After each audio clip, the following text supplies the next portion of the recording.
안녕하세요. 노동백과 시선의 노무사 김승현입니다.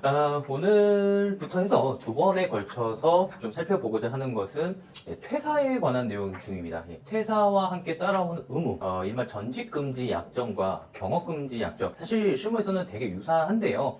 두 번에 걸쳐 나눠보는 이유는 조금 요건들을 조금 살펴보기 위해서, 좀 세분화해서 살펴보기 위해서라고 개념을 생각하시면 될 겁니다. 이게 전직금지와 경업금지는 사실 제가 혼용해서 사용할 건데 세분하게 들여다보면 다를 수는 있습니다. 근데 실무에서는 거의 경업금지 약정으로 통용됩니다. 일단 말이 어렵죠. 경업금지 약정 이게 뭐냐?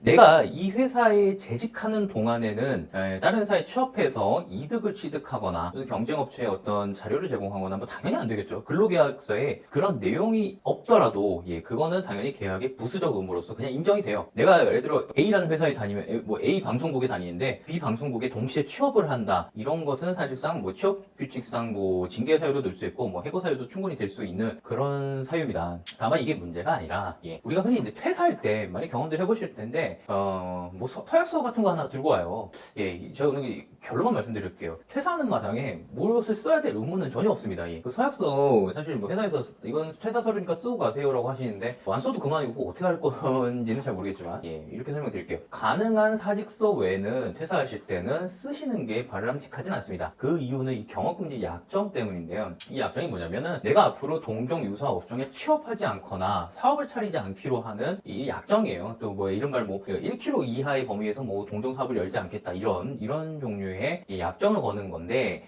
이 약정을 하면은 우린 대부분은 어때요? 약속을 하고 계약서를 쓰면은 대부분 유효하고 특별한 사정이 없는 한은 그 계약은 정당한 것으로 인정되어지는 경우가 굉장히 많아요. 근데 외적으로 그 약정이 굉장히 부적절한 경우는 그 무효로 보는데 이 경업금지인가 전직금지 약정도 그것이 무효가 되어지는 경우가 있기 때문에 오늘 노동법 관련해서 좀 살펴보는 겁니다. 사실 노동자가 뭐 어디 가서 일을 뭘 하든 말든 떠났으면 그만 아니에요, 사실은. 근데 떠났는데도 이 발목을 잡고 있는 이 약정을 어떻게 하면 유효하고 어떻게 하면 유효하지 않은지에 대해서 좀 살펴보아야 한다. 이렇게 좀 설명드릴게요. 자, 영업비밀을 보호하기 위한 전직금지. 일단은 법원에서는 그 약정의 유효성은 무조건 부정은 아니고요. 일단은 유효하다고 보고는 있습니다.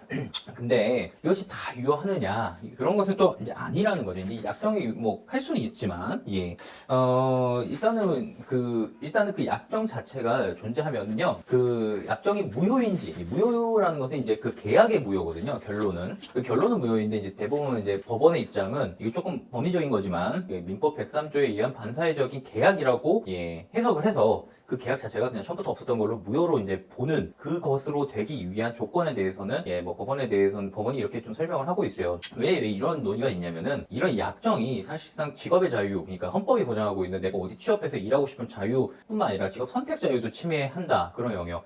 내가 무엇을 하든 무슨 상관이에요 사실은. 그러니까 어떻게 보면 사람의 그 기본권적인 걸 일부라도 이 약정에 의해서 배제당하는 거잖아요. 그렇기 때문에 이 헌법과의 충돌 문제를 해결하기 위한 그런 거죠. 또 근데 그런 거잖아요. 우리 대원칙인 사인 간의 약속은 지켜져야 된다. 그러니까 약정이 있는 경우가 문제예요. 아까 말씀드렸지만 약정을 체결하지 않으면 대부분은 아무 문제가 없습니다. 대부분은. 근데 그 약정을 체결하니까 이렇게 문제가 되어지고 있다. 자, 이제 뭐 흔히 이제 판결에서 이제 많이 얘기가 되는 것은 그런 약정의 유효성을 뭐 부정경제방지법 뭐 이런 걸로 뭐 좀 봐야 된다라는 취지가 있지만 일단 요건은 좀 몇 가지로 나누고 있습니다. 영업 기밀을 침해할 우려가 일단 상당을 해야 된다. 뭐 이런 것을 좀 개념을 좀 보고 있습니다. 일단은 이거는 다음 시간에 조금 더 구체적으로 설명할 건데요.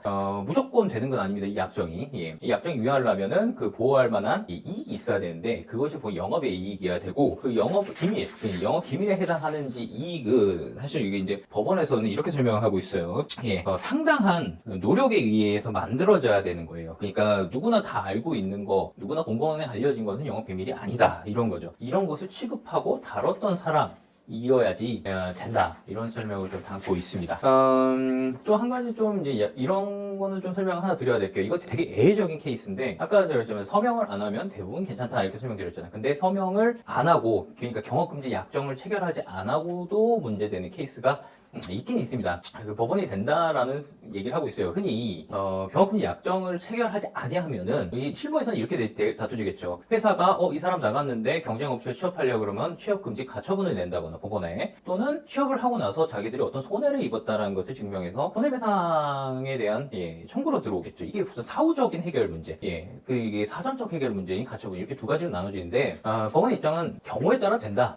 경우에 따라는 가능한다. 그것이 이 사람이 여기 취업하면은 우리 영업 기밀이 새어 나갈 것을 도저히 막지 못할 사정이 충분히 인정이 되어진다면은 이 또한 인정은 하겠다, 이런 또 입장을 가지고 있어요. 하지만 제가 말씀드리죠, 이건 약정이 없는 경우에 굉장히 예외적 현상이에요. 그러니까 실무에서는 정말 보기 드문 일입니다. 그러니까 약정을 하지 않으면은 사실상 아무 문제가 거의 없다. 약정을 하더라도 그것이 너무 과다한다 그러면은 좀 어렵다, 이렇게 설명드릴게요. 다음 시간에 이어서 좀 관련해서 좀 깊게 살펴보도록 하겠습니다. 노동백과 시선에서는 그 관련한 문제, 노동 관련 문제 A부터 Z까지 전부 살펴보고 있는데요. 이와 관련 궁금한 점 있으시면 댓글, 네이버 카페를 이용해 주시고, 그다음에 그 카카오톡 친구 찾기에서 노무법인 시선을 검색해 주시면 됩니다. 좋아요, 구독까지 부탁드리고요. 여기까지 마치겠습니다. 다음 시간에 계속되겠습니다. 감사합니다.